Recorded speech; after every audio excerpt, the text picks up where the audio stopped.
my favorite title, and the one that's probably the most broad and accurate, is I'm an expert fire extinguisher. What I mean by that is, Mark makes the joke, but really my job is when there's a quote-unquote fire in the agency, Mark just kind of picks me up and throws me at it and says, put it out. And that's pretty much what I do. That's not always who I was, though. Obviously, I did have a beginning with this, and when I first started about 7 years ago, I was a newly single mom. We had just been divorced. Didn't really have a lot of options or opportunity, as I didn't have a college degree at the time. I was working a job that I loved in hospice care, but it was a lot of hours, and they were all over the place, morning and evening. And my son had just recently been diagnosed with autism, and my work didn't really give me stability, which is what he and I really needed at that time. So I was talking to my good friend, Gretchen, who is Mark's wife, and she was talking to me and explaining that there was a customer service role that he had that she thought would be a great fit. So I laughed, and I said, absolutely not. I'm not going to work for Mark. We're friends. But the situation did lend itself for me to look at every opportunity. And so I did pick up the phone, and I called Mark, and I asked if I could interview with him. He was really hesitant. And actually, unbeknownst to me at the time, he called several of his agency friends to ask their opinion on whether or not it was a good idea to hire a friend. And actually, some of them might be in this room here today. And they all said, do not do that. Absolutely not. Terrible idea. But he did let me come and interview anyway. And in that interview, he decided to hire me. And the offer, I'll never forget it. It sounded something along the lines of, Hannah, I'm not sure if you're going to be any good at this. In fact, you're probably going to fail. But when you do, since you're a friend, I'll give you 30 days to look for something else. And so that was my offer of employment, and I snatched it right up. So I started shortly after that, and I was in my customer service role, and I was so excited about it, and I was really grateful. It was exactly what I wanted. I wanted to have that stability, and I had it now. It was 9 to 5, stress-free, which is kind of ironic to say now. And I never, ever wanted to leave that role. But as I did it, I didn't suck at it, and Mark didn't end up firing me. And about 6 months into it, he said, Hannah, I think you might be good at sales. So again, I said, absolutely not. I'm not doing that. I've got the role that I really want. I'm so excited. Everything's safe. I don't want to do commission. And, like even to this day, Mark didn't listen to me, and I started in sales shortly after that. And it turns out I wasn't bad at that either. I actually ended up selling more items than the agency had ever sold as a whole in my second month of selling. And that really started to open my eyes to the fact that I was capable of more than I'd given myself credit for at that time. So I started to grow into that role, and it was a little less than 2 years later that Mark bought another agency in a neighboring town. And he decided that someone needed to really oversee it, and that I would be a good fit for that. When I took on that role, it was the first time that instead of being scared about the opportunity, I was excited, and I was ready to prove that I could do it, and not only could I do that really well, but I could do anything else that, he put me to task with. After doing that, it was, maybe 6 to 8 months later, I ended up taking over operations of both agencies and ultimately kind of running the show for those until just December of 2018 when he decided to do the ECP and overseeing all 3 of them at that time. So that was kind of my career trajectory, but how did I get there? This is actually my last slide, everyone. I don't have anything else to say. I don't know what I'm doing. I guess I just do it okay. This is actually obviously meant for humor, but it is kind of how I felt when I first started thinking about what sets me apart, what makes me different, what makes me a key person. And the initial thought was I just go in and I work hard every day, so I don't really know that there's anything crazy about it. But obviously that's not true. So I started reaching out to other individuals that manage offices and other agency owners that I trust that really kind of dive into what's the difference, what is the outlying activity that we do that makes us different. The first thing I needed to do was define what a key person actually is. And thankfully, to like a very rigorous 30-second search on Google, I was able to find a definition. It's an individual whose knowledge, creativity, inspiration, reputation, and/or skills are critical to the viability or growth of an organization and whose loss may cripple it. Now, that actually sounds a little bit scary. I mean, as an agency owner, you guys invest everything into this. So the idea of having someone manage it and control it, and the loss of that person possibly hurting it, I'm sure is a really scary one to think about. But the agency owners that I've spoken with that have really relinquished some control to a key person have experienced growth that is really remarkable and really striking. So I broke this into two separate categories, the key to a key person from a staff perspective, how do you become that, and then also from the agency owner perspective. Now, as an agency owner, if you right now need to be your own key person, that's totally okay. This still pertains to you. Just keep in mind that you're ultimately looking to scale your business, and so the processes that you're putting in place now are hopefully with the mentality and the idea that you will one day hand them over to someone else. So the first thing I want to speak to on the staff side, you need to work as if you already have the job that you want to have one day and not the job that you currently have. And that seems like a no-brainer, but has anyone ever heard someone say, well, that's not in my job description? Or that's above my pay grade? That's the attitude, and those are the statements that are the kryptonite to really anyone being able to promote or do well in a career. So what you have to do when you want to grow in the agency and you want to promote up is start already taking on those activities that you want one day to get paid for. A good example of that is the sales manager that we now have. He worked for us for 6 months before he was promoted, Michael Kelly, and he never did insurance before. And a lot of people would say on paper that hiring someone 6 months in after having no experience is a bad idea. But the fact of the matter is I don't care about tenure. I care about your attitude, and I care about what you bring to the table every day. And what he did is when he started, outside of proving himself in sales, he, on his own and independently and voluntarily, started to coach other LSPs. They'd get off the phone and he'd come over and he would talk through, like, why did they lose the sale? Let's talk about the objection. Let's work through it. He started making role-playing teams in the middle of the day, above and beyond what Mark and I already did. He'd go home at night and he would start creating talk paths for an LSP that was struggling with the one that we currently had in place, trying to manipulate it in a way that it would help them. And he didn't do that because he came in thinking he was going to get promoted. He did that because he knew he wanted to be a leader, and he saw a need for that. So at the time, Mark and I didn't even really realize that we wanted or needed a sales manager until he did the activity that showed us the value of that role. So that's just a great example of, he created his own promotion, essentially, and that's what you can do if you take on the mentality of ownership of that activity.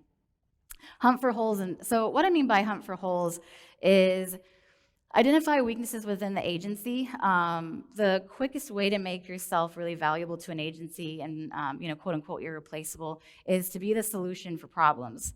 So there's this great technique called boxing in, and it's a technique that's really meant more so for sales and overcoming objections so you can close the sale. But I find that you can actually apply it to a much bigger scale. The process is you identify what you think is the problem. You then isolate that, see what the real issue actually is. And once you have uncovered that, you initiate activity until you can ultimately resolve the problem. So a good example of that is we were needing employees. Mark had decided back in December that he wanted to open this scratch agency. And he came to me and he said, we need to hire 5 people within 30 days so that we can train him and get him ready. I don't know about you guys, but staff is actually really difficult for us to find, or at least it was.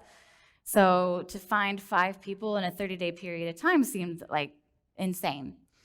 So when I was thinking about it, I decided, okay, well, what's our problem? Our problem, what it seems like our problem is that finding staff is hard. But what actually makes it hard?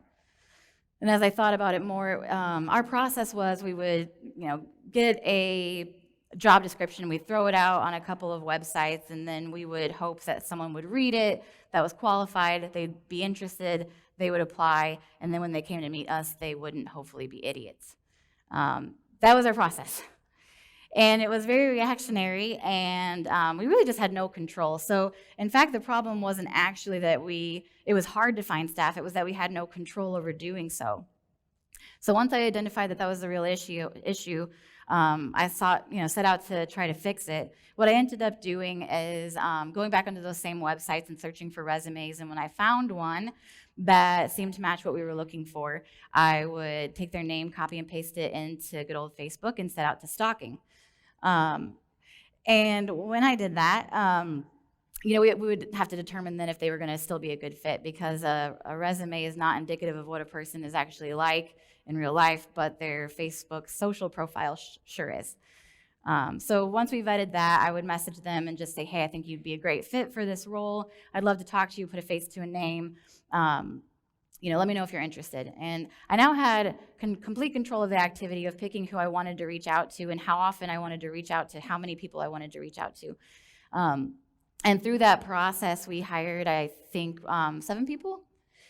So it's just a matter of really taking control of those activities. And this boxing in is something that you can apply to really, I haven't found a problem that you can't use it for yet. Have a plan A only attitude. So this is really meant about your overall outlook and mentality on things. And I know we talk a lot about positivity here, and I don't mean to beat a dead horse, but it is so instrumental to this role and being successful at it that I'd be remiss if I didn't touch on it. There's a couple of really important things about outlook and attitude that I want to touch on. I actually had a very difficult childhood. I was abused for many years, and actually my very first memory is of abuse. And I don't say that for shock value or for sympathy, because, hey, we all have our own stories and our own things that we've lived through. But why I do mention it is it really taught me some very important things about outlook. And one of them is that no matter how bad things are or how difficult your surroundings are, that doesn't have to impact how you allow it to impact, I guess, your outlook on it, or how you choose to use that for fuel. So the plan A only attitude is essentially this perspective that there is no plan B, obviously, but it would be that you allow to the removal of the safety net of thinking that, okay, well, what happens if I fail? What happens if it doesn't go the way that I want it to? If you remove all of those other periphery things, then you truly can give all of your energy and your focus into how do you make plan A happen. And then it allows you to do the next step, which is becoming an expert of execution, because you're going to have a lot more time. Expert of execution, I think Beth is a really good example of this. I mean, she's so organized, and I'm not. So it really had to be a trained behavior of mine, which is why it's on this slide. But that's a reason why she's at 104 items as of yesterday, which she's probably more now. So you really have to, if you're not natural at it, then you need to start working on it right away. You need to really set processes in place and organize your day to make sure that you're capable of executing everything that you need to, not only in your day, but then give yourself time to add on other things. Adopt the agency. So what I mean by that is my own perspective is that the difference between a job and a career is how invested you truly are in the role. How much of it are you really committed to? And for me, when you truly believe in the person that you're working for and the agency that you're working for, you now need to align your goals with the goals of that agency. So when you do that, it really starts to help your trajectory and where you're trying to get to. When you're going to do that, though, it's really important that you know what the agency goals are. So staff, if you're in here and you don't actually know what your agency owner or what the agency goals are, what are they trying to accomplish in the next 6 months, in the next year, in the next 2 years? If you really don't have a firm grasp of that, I challenge you to go back and have that conversation. Ask them what they're really working towards. And on the flip side of that, owners, it brings me to my very first point on here. You need to communicate and share your vision and what you're really working towards. People cannot buy into you, and you can't expect them to care about you and about what you're trying to accomplish if they don't really firmly understand what that is. So I'm not asking you to dig into your dash reports and give them numbers and details, but they really need to know what it is that you're trying to accomplish. Why did you become an agency owner? What do you want your culture to be? These are all things that you need to be hyper communicative with your people about, because it's going to allow them to really fully understand what it is that you're trying to do so they can also help you do it. You need to define your role. So are you a visionary or are you an implementer? I think it's so important that you define who you are as an agency owner, and you can be either. But if you're going to have a key person one day or someone in your agency that is important to you, then you need to understand which one you are, because you need that other person to be the complement of that, the yin to the yang. So visionary, Mark's a visionary. An example of that, he's the guy, the big picture guy, the crazy, insane goal guy, and then the I have 15 new ideas that I want to implement tomorrow to help us with those crazy goal guy. And then I'm the one that implements that. So I take those 15 ideas and I put them into place, and then I help make sure that they continue when he moves on to the next 15 new ideas the next week. Just define who you are, and then start really looking at your staff and see if there's anyone that can help you fit that other side. Relinquish control. So Julie Ramirez, she is a really good friend of mine, and she's the key staff person for Mike Daniels Agencies, and she's someone that I really had dialogue about this a lot and trying to uncover what makes a key person. But she introduced me to the 70% rule. So what it means is if Julie can do something 70% as well as Mike can, then it's time for him to delegate to her. Again, that's scary. Like, nobody can do something as well as you can, but the fact of the matter is you're never going to be able to work on your agency when you're working in it. So you really need to be able to relinquish that control. And if someone can do something 70% as well as you, it really is time to let them do it. Not only that, but it helps them grow into the role, because no one's ever going to be fully ready to do that management position until you put them in it. Encourage and enable growth.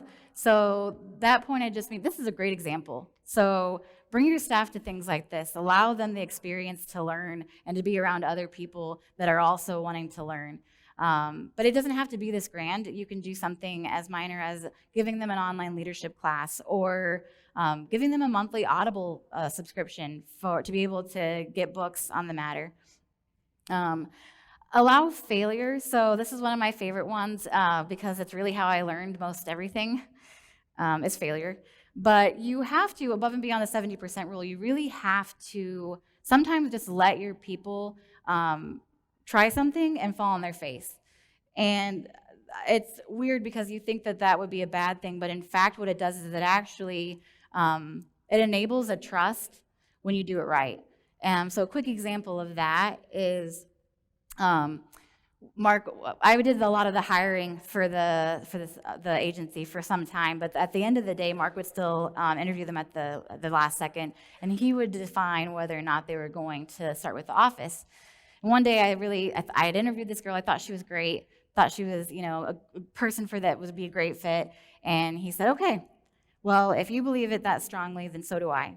But if she does not work out, then you have to fire her." I had not fired anyone yet, so that was really scary, but I also was like, well, she's obviously great, and I know what I'm doing, so not a problem. And I fired her a week later, because she was really bad. She was terrible. But I was like, wow, he had the trust in me to allow me to make that decision, and what it did is it made me want very badly to show him that that trust was not misplaced. So, allow failure because it does build that trust, but also it allows a great learning opportunity. From that, I was able to, figure out what red flags did I miss, what questions should I have asked, things of that nature. So, finally, delegate duplication, and that's a fancy way of saying something really simple, but this is across the board. I mean, the ultimate thing at the end of the day that you're trying to do is you want to put someone in place that can take a lot of these tasks off your place. You're duplicating yourself. But what you do when that happens is when you find someone and you really invest the time into inspiring them and making them a leader, they in turn want to continue to do that with everyone else. So down the line, they will instill that leadership in everyone else to follow.